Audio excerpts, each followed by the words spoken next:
നമ്മളിപ്പോൾ എല്ലാ ദിവസവും രാവിലെ ഓഫീസിലേക്ക് വരുന്നുണ്ട് അല്ലേ? ടാർഗറ്റൊക്കെ വെച്ചിട്ട് നമ്മൾ വൈകുന്നേരം ആകുമ്പോൾ റിപ്പോർട്ടൊക്കെ മേക്ക് ചെയ്ത് നമ്മൾ തിരിച്ചു പോകുന്നുണ്ട്.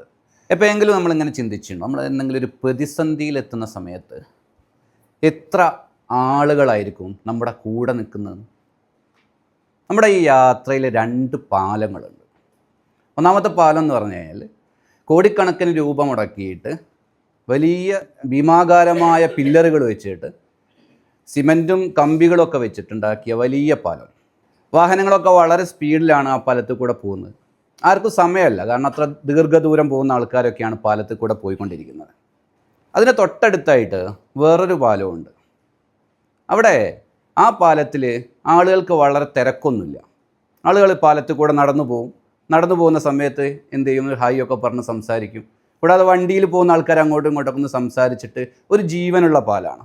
ഇനി ഏതെങ്കിലും ഒരു കുട്ടിയൊക്കെ വീണുപോയി കഴിഞ്ഞാൽ 10ലധികം ആൾക്കാർ വരുന്നുണ്ടാവും ഒരേ സമയത്ത് ഇവരെ രക്ഷിക്കാൻ വേണ്ടിയിട്ട്. അത്രയും സ്നേഹത്താൽ സൃഷ്ടിക്കപ്പെട്ട ഒരു പാലവും. അങ്ങനെ ഒരു രാത്രിയിൽ അവിടെ ഒരു മഹാപ്രളയം വരികയാണ്. പിറ്റേ ദിവസം ആളുകൾ പോയി നോക്കുന്ന സമയത്ത് ഒന്നാമത്തെ പാലത്തിന് മുകളിൽ ചെറിയൊരു വിള്ളലുണ്ട്. ആളുകൾ ആരും അങ്ങോട്ടും ഇങ്ങോട്ടൊന്നും പറഞ്ഞില്ല.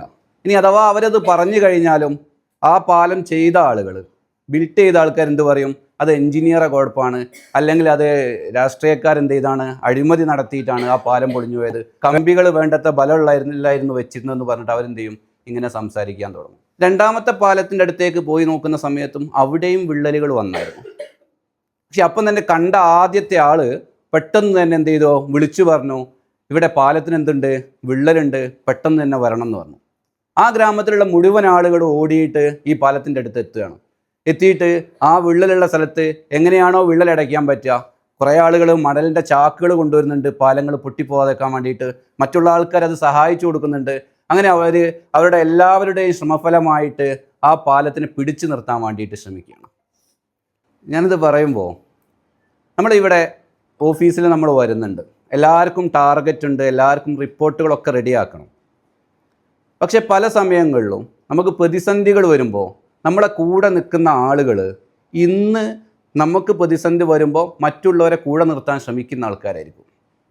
അപ്പോൾ നമ്മൾ പരസ്പരം ഈ ഒന്നാമത്തെ പാലം അത് ടാർഗറ്റിൻ്റെ ഒരു പാലമാണ്. നമുക്ക് ടാർഗറ്റ് ഉണ്ട്, ടാർഗറ്റ് ഇല്ലാതെ ഒന്നും കമ്പനിക്ക് മുന്നോട്ട് പോകാൻ പറ്റില്ല. കൂടെ നമുക്കെന്തുണ്ട്, ആ ചെറിയ പാലം കൂടെയുണ്ട്. ഏത് സമയത്തും നമ്മൾ ആ വലിയ പാലത്തിൻ്റെ കൂടെ തന്നെ ആ ചെറിയ പാലത്തിൻ്റെ ആളുകളായിട്ട് നമുക്ക് മാറാൻ പറ്റണം. എനിക്കെപ്പോഴും താല്പര്യം ആ വലിയ പാലത്തിലെ ടാർഗറ്റിൻ്റെ പിന്നാലെ ഓടുന്നതിൻ്റെ കൂടെ തന്നെ ഈ ചെറിയ പാലം കൂടി സംരക്ഷിച്ച് നിർത്തലാണ്.